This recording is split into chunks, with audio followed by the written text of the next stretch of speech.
Les gens ici n'ont pas la chance de recevoir les premiers soins. Ils ne peuvent pas appeler à l'aide. Et nous sommes si loin des médias. Vous faites partie d'un très petit groupe de journalistes qui ont même pu voir ça. Les journalistes européens et américains ne viennent pas ici parce qu'ils ont peur de venir ou parce que c'est trop difficile de se rendre.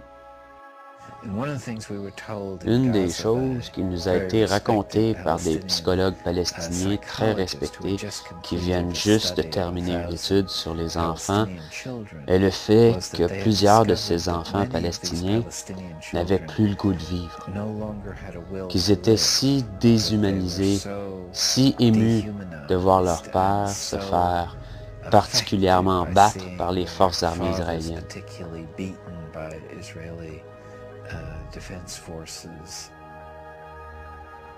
La condition psychologique est une des dimensions de l'agression qui n'est pas bien comprise. Les Palestiniens ont demandé la présence d'une force internationale observatrice qui mettrait un terme à la violence. Mais cette action fut bloquée par Israël. Finalement, un groupe de Palestiniens et d'activistes israéliens des droits de l'homme ont créé ensemble le Mouvement international de solidarité, qui a réuni un grand nombre de gens de partout dans le monde, de tout âge et milieu, pour assurer une présence internationale non violente pour répondre aux besoins. Rachel Corrie, une étudiante états-unienne âgée de 23 ans, a rejoint ces efforts dans le Gaza et gardait contact par courriel avec ses parents. Je suis en Palestine depuis 2 semaines et 1 heure maintenant, et je n'ai toujours pas les mots pour décrire ce que je vois. Il est très difficile pour moi de décrire ce qui se passe ici quand je m'assois et communique avec les États-Unis. Quelque chose à propos du portail virtuel et du luxe. Je doute fort que les enfants ici aient déjà existé sans trop de buts de chars d'assaut dans leurs murs, de tours de guet, de forces armées les surveillant constamment de l'horizon. Je crois, malgré que je ne peux pas être certaine, que plusieurs de ces enfants comprennent que la vie n'est pas comme ça partout.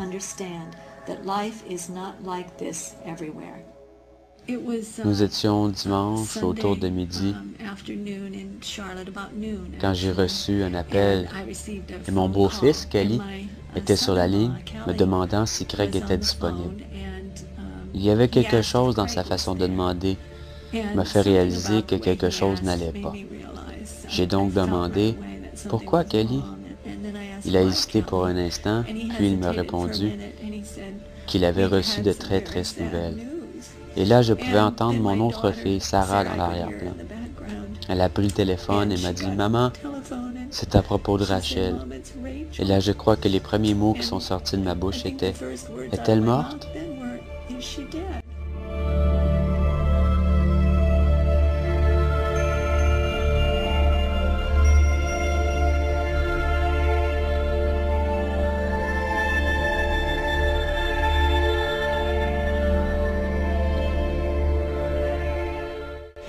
Nous étions en train de bloquer la destruction de maisons et de terres agricoles palestiniennes par les forces armées d'Israël.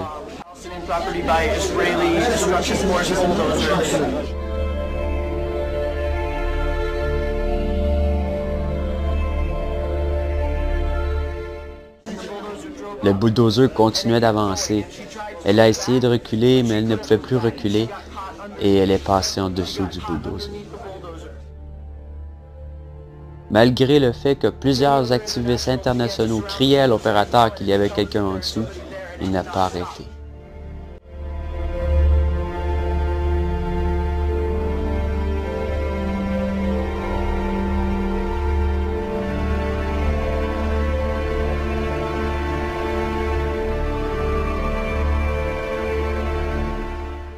Quand Rachel fut assassinée, elle protégeait la maison de docteur. Elle connaissait sa femme et ses enfants, et il considérait Rachel comme sa fille. Il avait acheté sa maison dans le centre du voisinage. Il y avait d'autres maisons entre lui et la frontière. Toutes les autres demeures ont été détruites. Nous avons entendu plusieurs personnes dire « Oui, mais c'était une zone de guerre. » Et Cindy, ma femme, répond « Oui, mais cette zone de guerre est le voisinage de ces gens. Ceux-ci sont des enfants. » I'm here for other children. I'm here because I care. I'm here because children everywhere are suffering and because 40,000 people die each day from hunger. I'm here because those people are mostly children. We have got to understand that the poor are all around us and we're ignoring them. We have got to understand that these deaths are preventable. We have got to understand that people in third world countries think and care and smile and cry just like us.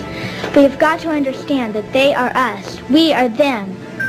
My dream is to stop hunger by the year 2000. My dream is to give the poor a chance. My dream is to save the 40,000 people who die each day. My dream can and will come true if we all look into the future and see the light that shines there.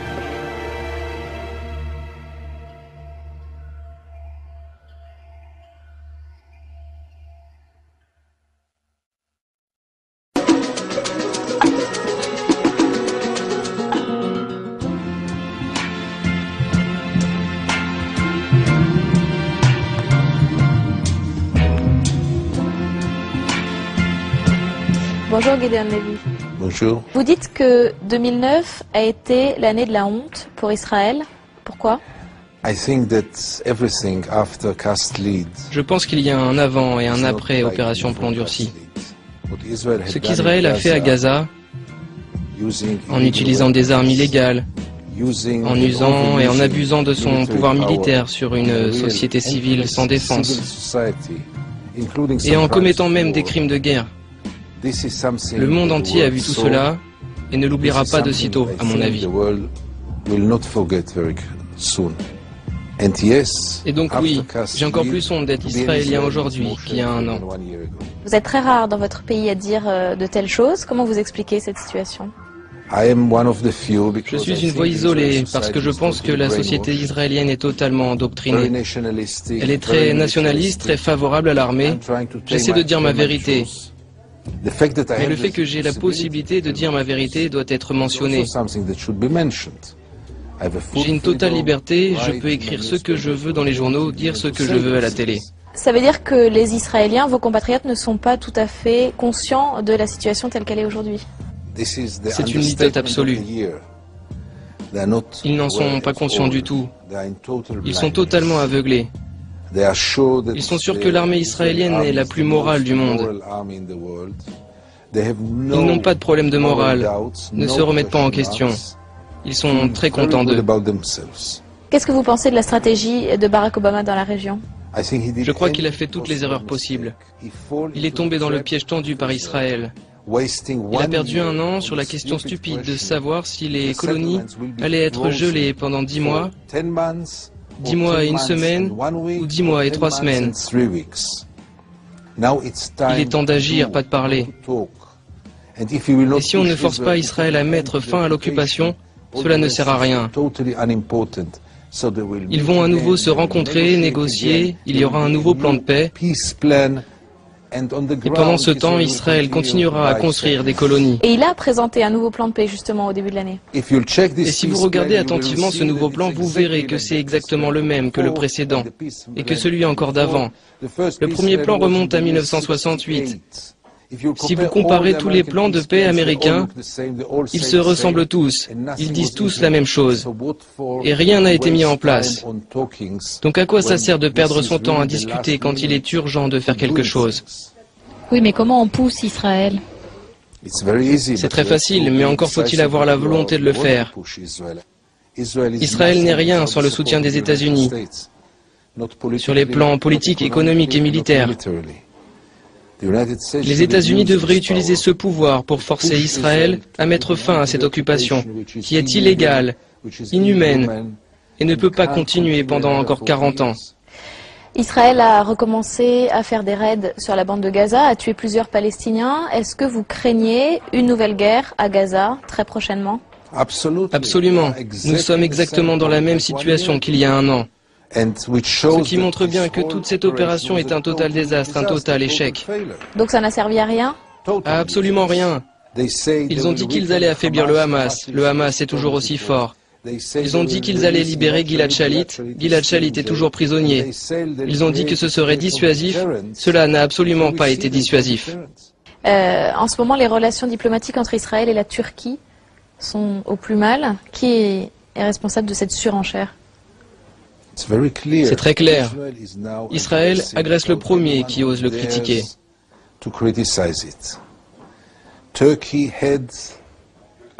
C'est tellement précieux d'avoir un allié comme la Turquie, un État musulman.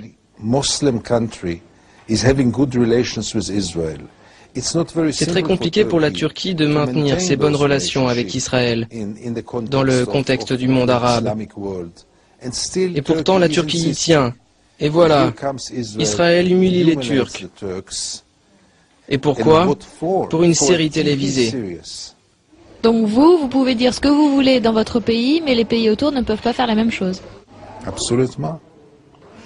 Benjamin Netanyahou veut maintenant fermer la frontière d'Israël avec l'Égypte. Qu'est-ce que vous pensez de cette nouvelle idée? Israël est en train de devenir comme Sparte dans la Grèce antique. Des murs, des barrières. Ce n'est pas le pays dans lequel j'ai envie de vivre, entouré par des barrières et par des barrages militaires. C'est ça l'Israël dont on rêvait? Merci beaucoup, Gideon Levy. Merci. Voilà, c'est la fin de cette émission, mais vous pouvez bien sûr la revoir en intégralité sur notre site internet Parole du Monde. C'est quand vous voulez, 7 jours sur 7, 24 heures sur 24 sur publicsénat.fr. À bientôt.